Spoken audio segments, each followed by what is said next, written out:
Wait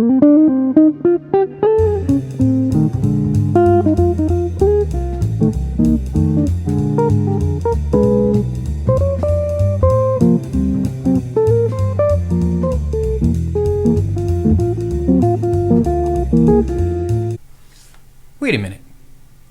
Didn't that sound almost like two guitar players? That's the Lenny Breau secret right there. His claim to fame wasn't being able to play faster than anyone else, but he did invent a completely new way to approach the guitar by playing chords while he soloed. I'm revealing some secret techniques on how Lenny gave the illusion of sounding like two guitar players. So let's dive in. Most guitarists play lines or chords.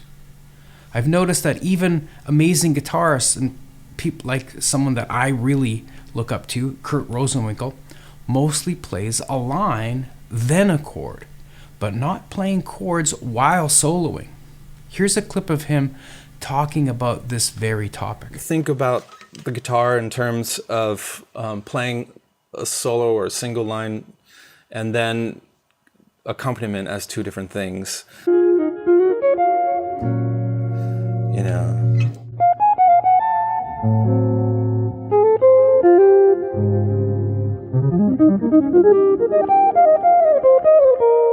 Sort of two functions of what you're playing, like you're playing a melody and then you go and you support it with chords.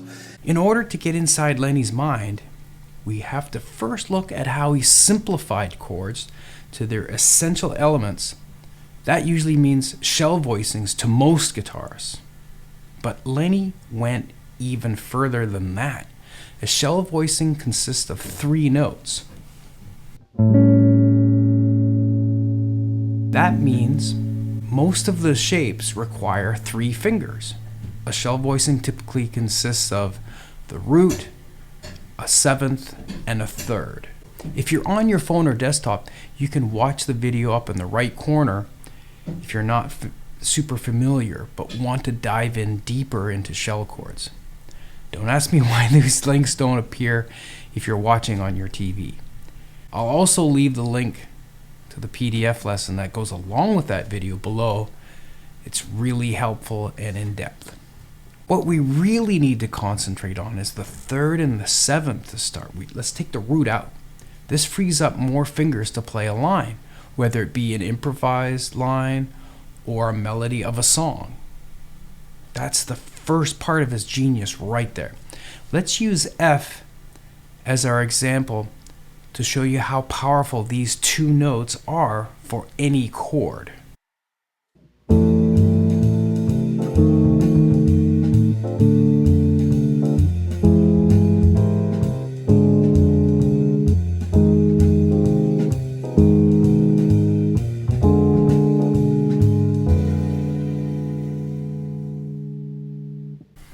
That's 8 chord types that we can very easily define with just 2 notes for each one. A, if the chord has a major 3rd, so that includes major 7th, 7, and 6.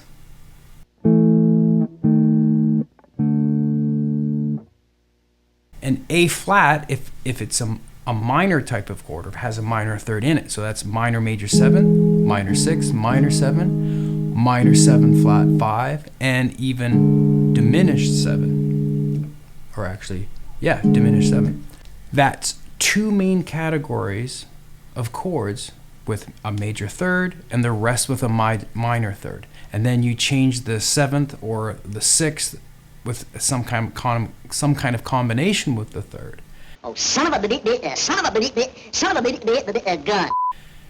I know it seems like we're talking about 2-note chords and not a lot about sounding like 2 guitars, but trust me, that's what we're working towards. And it's these 2-note chords that begin to open up a whole new world because you are now freeing up more fingers to do the second guitar part. I'm going to play a blues in F, and I'm going to play 2-note chords while I'm improvising a line.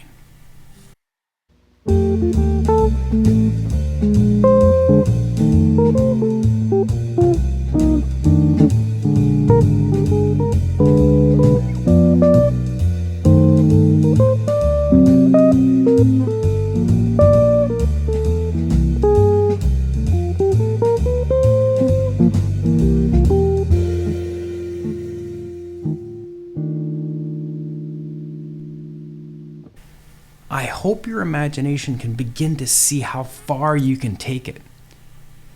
You can hold or sustain a chord and play a line on top too.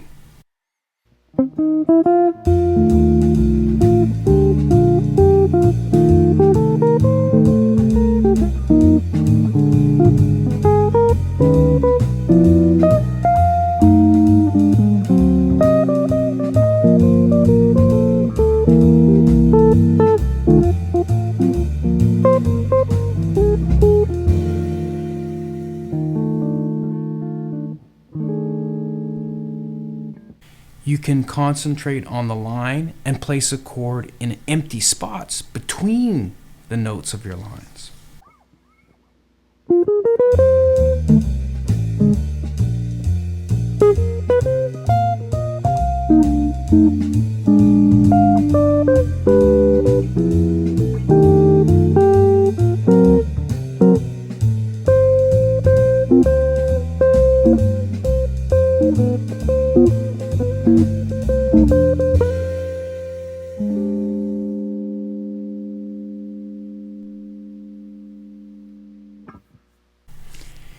You can play the chord the same rhythm as the line to give you a block chord sound, kind of like what Bill Evans or other piano players have done in the past.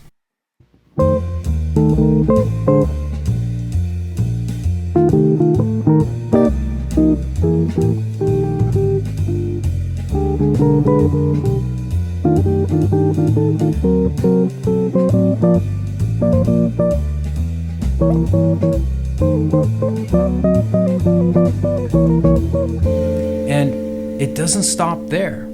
Since you are using only 2 strings for the chords, there's no reason why you can't add a juicy note like a 13 or a 9 or even a sharp 9 or flat 9 when it's appropriate, or even a sharp 5 when it's appropriate.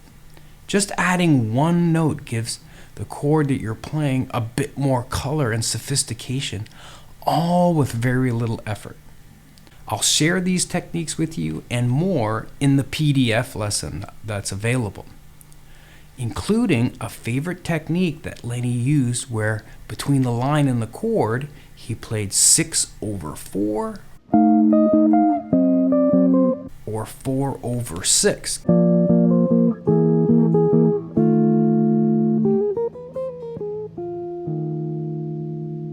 Giving the illusion that more was even going on than really was. Or how he did a Freddie Green type of comping while soloing. All of that will be in the PDF. The link is below.